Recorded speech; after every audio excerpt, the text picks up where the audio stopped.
उत्तर प्रदेश में हो रहे निकाय चुनाव को आगामी 2024 के आम चुनाव के सेमीफाइनल की तरह देखा जा रहा है। शायद यही वजह है कि राजनीतिक पार्टियां इन चुनावों में कई तरह के प्रयोग कर रही है। माना जा रहा है कि निकाय चुनाव के बहाने सभी पार्टियां जमीन पर अपनी ताकत का अंदाजा लगाना चाहती हैं। हालांकि कहा जा रहा है कि अपराध की दुनिया से राजनीति में आए अतीक अहमद हत्याकांड का असर भी चुनावी माहौल पर दिखाई देगा।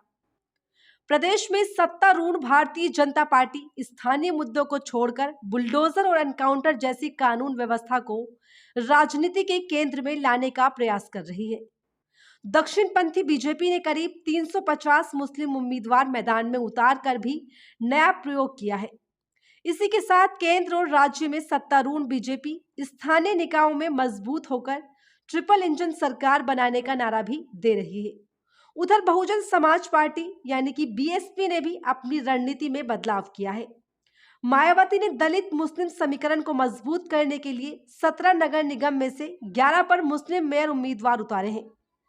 इसके अलावा कहा जा रहा है कि प्रदेश के ये निकाय चुनाव को प्रमुख विपक्षी पार्टी समाजवादी पार्टी के सामाजिक न्याय के मुद्दे की परीक्षा भी है, क्योंकि सपा प्रमुख अखिलेश यादव बीजेपी की सांप्रदायिक राजनीति को सामाजिक न्याय के मुद्दे से टक्कर देने की तैयारी कर रहे हैं। बीजेपी निकाय चुनाव में एक बार फिर कानून और व्यवस्था को मुद्दा बना रही है, जिस पर ढेरों सवाल है। उमेश पाल, राजू पाल हत्याकांड 2005 के मुख्य गवाह की प्रयागराज में 24 फरवरी 2023 को पुलिस सुरक्षा में हुई हत्या के बाद योगी आदित्यनाथ सरकार की कार्रवाई से बीजेपी ने अपने पक्ष में माहौल बनाने का प्रयास किया है। आपको बता दें कि इन एनकाउंटर में सांसद और विधायक रहे माफिया अतीक अहमद के बेटे असद अहमद समेत उसके गैंग के कई सदस्य मारे गए हैं। हालांकि उमेश हत्याकांड का मुख्य अभियुक्त गुड्डू मुस्लिम और अतीक की पत्नी शाइस्ता अभी भी पुलिस की पहुंच से फरार है। प्रदेश के मुख्यमंत्री योगी आदित्यनाथ ने पश्चिम उत्तर प्रदेश में निकाय चुनाव के लिए संबोधित कर रहे हैं। अपनी लगभग हर सभा में मुख्यमंत्री माफियाओं के खिलाफ अपनी सरकार की कार्रवाई को मुद्दा बना रहे हैं। जाहिर बात है, अतीक गैंग पर हुई कार्रवाई को अपनी सफलता बताकर बीजेपी चुनावी माहौल को अपने पक्ष में करना चाहती है।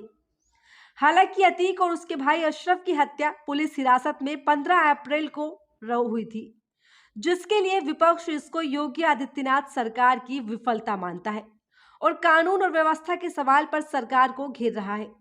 इसके अलावा इस निकाय चुनाव में मुस्लिम समाज से दूरी बनाकर चलने वाली बीजेपी ने करीब 350 मुस्लिम उम्मीदवार मैदान में उतारे हैं।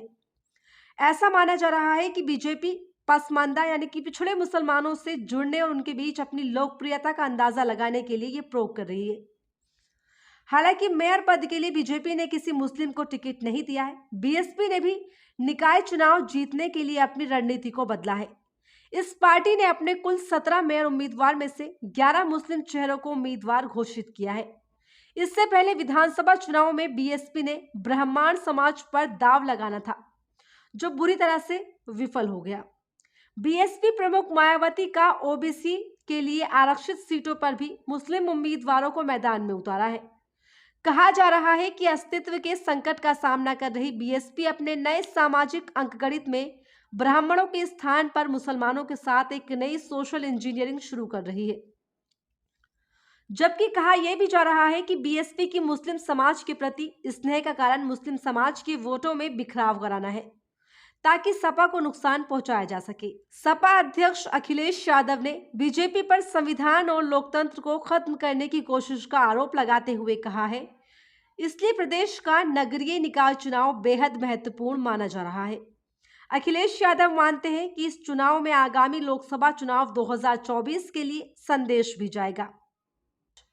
राजनीतिक रूप से महत्वपूर्ण राज्य उत्तर प्रदेश में 760 लोकल बॉडी में 14,684 पदों के लिए चुनाव होंगे, जिनमें 17 निगम मेयर पद, 199 नगर पालिका चेयरमैन पद, 544 नगर पंचायत अध्यक्ष के अलावा करीब 14,000 सदस्य पद शामिल हैं।